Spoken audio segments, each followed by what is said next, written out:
ஆன்மீக நண்பர்கள் அனைவருக்கும் வணக்கங்கள். இன்னைக்கு எதை பற்றி பார்க்க போகிறோம்னா, இந்த புரட்டாசி மாதத்தில் நம்ம 12 ராசிக்கு உரிய என்னென்ன அமைப்பு இருக்குது, எப்படி இருக்குது, இந்த மாதத்தில் இந்த 2025 எந்தெந்த அமைப்புகள்லாம் வர இருக்குது அப்படிங்கிறத பற்றி பார்க்கலாம். அதை இப்போ இந்த இடத்துல நம்ம உடல்நிலை எப்படி இருக்குது, வருமானம் எப்படி இருக்குது, அடுத்தது நம்ம என்ன தொழில் செய்யலாம், எதில் காதல் வருதா, இல்லது திருமணத்தில் பிரச்சனை இருக்கா, நல்லா இருக்கா, இன்னும் இந்த தொழில் ரீதியாக என்ன வருமானம் இருக்கா, செலவு இருக்கா, எதில் நம்ம அதிகமாக இன்வெஸ்ட் பண்ணலாம், பண்ண வேண்டாம் அப்படிங்கிற தன்மைகள் எல்லாம் இந்த அமைப்பில் நம்ம எல்லாம் கொஞ்சம் விரிவாக பார்த்து அதுக்கான என்ன சொல்யூஷன், என்ன செய்யலாம் அப்படிங்கிற தன்மையில் நம்ம இப்போ இந்த புரட்டாசி மாத பலன்களை பார்க்கலாம். அதில் இப்போ ஒவ்வொரு கணக்குலேயும் ஒவ்வொரு சூழல்கள் வரும். ஒவ்வொரு ராசிக்கு இந்த மாதிரி செய்யலாம், செய்யக்கூடாது அப்படிங்கிற ஒரு சூழல்லாம் இருக்கும். அது எல்லாத்தையும் நம்ம பொறுமையாக அழகாக அது என்னென்ன செய்யலாம், என்னென்ன செய்யக்கூடாது. ஏன்னா மக்களுக்கு எதில் எடுத்தாலும் அவசரம் இருக்குது, அதே அளவுக்கு பொறுமை குறைஞ்சிக்கிட்டே இருக்குது. அப்போ அந்த பொறுமையாக என்ன சொல்ல வரோம், அதில் இருக்கிற ப்ளஸ் ஆர் மைனஸ் என்ன, அதை தெரிஞ்சு அதை அனுபவப்படுத்தி அதை நீங்கள் உங்கள் லைஃப்பில் பொருத்தி அதை நல்ல ஒரு ஆழ்ந்த சிந்தனையோடு எடுத்துகிட்டு போய் அதை நீங்கள் சரியாக பயன்படுத்திக்கிறீங்கன்னா இந்த ராசி பலன் அந்த விஷயம் இருக்கு இல்லையா, அது மாத ராசி பலன். அப்போ இந்த மாதத்தில் நீங்கள் எதை செஞ்சால் சௌரியமாக இருக்கலாம், எதை செஞ்சால் கொஞ்சம் டிஸ்டர்ப் ஆகும் அப்படிங்கிறத பற்றி இப்போ நம்ம பார்க்கலாம். இந்த புரட்டாசி மாதத்தில் இப்போ 2025 மேச ராசியை பற்றின என்ன அமைப்பு இருக்கு, என்ன இந்த மேச ராசிக்கு என்னென்ன சூழல்கள்லாம் பிளஸ் ஆர் மைனஸ், அதை சரியா பயன்படுத்திக்கிறது எப்படி அப்படிங்கிறத பத்தி இப்ப நம்ம பார்க்கலாம். இந்த ஒரு விஷயத்தை சொல்லிடுறேன் ஃபர்ஸ்ட். அதாவது புரட்டாசி மாசத்துல இப்ப இந்த மேச ராசி அப்படின்னு பார்த்தீங்கன்னா பொதுவாக புரட்டாசியில் இந்த ஐப்பசி அந்த புரட்டாசி இந்த 2 மாதங்களில் சூரியன் போய் நீசாக போகிற தன்மை ஒரு சூழலில் வரும்.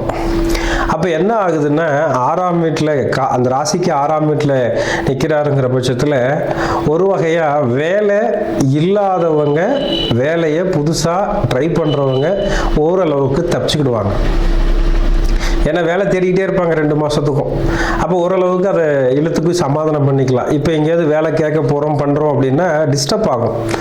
ஏன்னா அந்த சூரியனை சனி பார்க்கறதுனால வேலையில் ஒரு டிஸ்டர்ப் ஆகும். அதே மாதிரி இந்த மேசராசிக்காரங்களுக்கு நோய் நொடி வராத பார்த்துக்கிறணுங்க. ஏன்னா திடீர்னு ஒரு நோய் வரக்கு வாய்ப்பு இருக்கும். அதுலேயும் ஸ்பெஷல் குழந்தைங்களுக்கு கொஞ்சம் அடிக்கடி டிஸ்டர்ப் ஆகும். அப்போ குழந்தைங்கள சௌரியமாக பார்த்துக்கணும். அப்பாவுக்கு பார்த்தீங்கன்னா தொழிலில் ஒரு பாதிப்பு வரும்.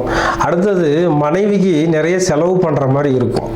இப்போ மேரேஜ் ஆயிடுச்சு அப்படின்னு சொன்னாக்கா அவங்களுக்கு மனைவிக்கு ஒரு சின்ன கால் வலி வர்றது, மனைவிக்கு சின்ன பிரச்சனைகள் வர்றது, அவங்களோட கொஞ்சம் வாக்குவாதம் பண்ணுறதெல்லாம் இருக்கும். மனைவிக்கு பொதுவாகவே ஹாஸ்பிட்டல் போய் வரக்கூடிய தன்மை வந்துடும். அப்போ இதிலெல்லாம் கொஞ்சம் கவனமாக இருந்துக்கணும். பொதுவாகவே கடன் வாங்கக்கூடாதுங்க. இந்த ஒரு மாதத்தில் கடன் வாங்கினா அது ரொம்ப நாளைக்கு நீடிக்கும் அல்லது நிறைய வட்டி கட்டணும், அந்த அமைப்பை கொஞ்சம் அதிகமாக இது கொடுக்கும். அப்போ அதில் கொஞ்சம் கவனமாக இருந்துக்கிட்டா போதுமானது. அடுத்தது பார்த்தீங்கன்னா 6ஆம் இடம் எந்த சூழல்லையும் இழப்புகளை சந்திக்கணும் அல்லது எதிரியை சந்திக்கணும் அல்லது ஹாஸ்பிட்டல் மருத்துவமனைக்கு போய் செலவுகளை சந்திக்கணும்னு ஒரு சூழல் இருக்கு.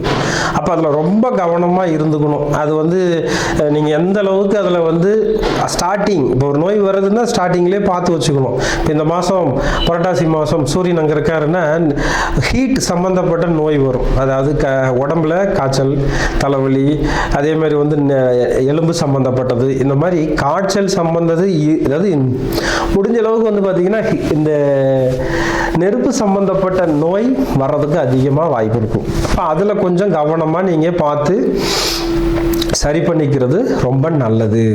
அடுத்ததாக வந்து 6ஆம் இடத்துக்கு ராகு பார்வை, அதாவது வந்து ராகுக்கு 6ஆம் சூரியனுக்கு 6ல் ராகு இருக்கு அப்படின்னா அதுவும் கொஞ்சம் சிக்கலை பண்ணும். அப்போ அதெல்லாம் கொஞ்சம் கவனமாக பார்த்து அனுசரிக்கிறதுக்கு ஒவ்வொரு சூழல்லையும் நம்ம நிதானமாக பொறுமையாக கடைபிடிச்சு ஒவ்வொரு சூழல்லையும் சரி பார்த்துக்கணும். அதுக்கு வந்து முடிஞ்ச அளவுக்கு வந்து பெருமாளை வந்து வழிபாடு பண்ணுறது ரொம்ப சிறப்பாக இருக்கும். அது வந்து சனிக்கிழமை நாளில் சூரிய ஓரையில் நீங்கள் வந்து சிவபெருமானையோ அல்லது பெருமாளையோ வழிபாடு பண்ணுறது நல்லது. 2 பேர் இருக்கிற கோயில், அதாவது சிவனும் விஷ்ணுவும் இருக்கிற கோயிலில் போய் வழிபாடு பண்ணுறது ரொம்ப சிறப்பாக இருக்குங்க.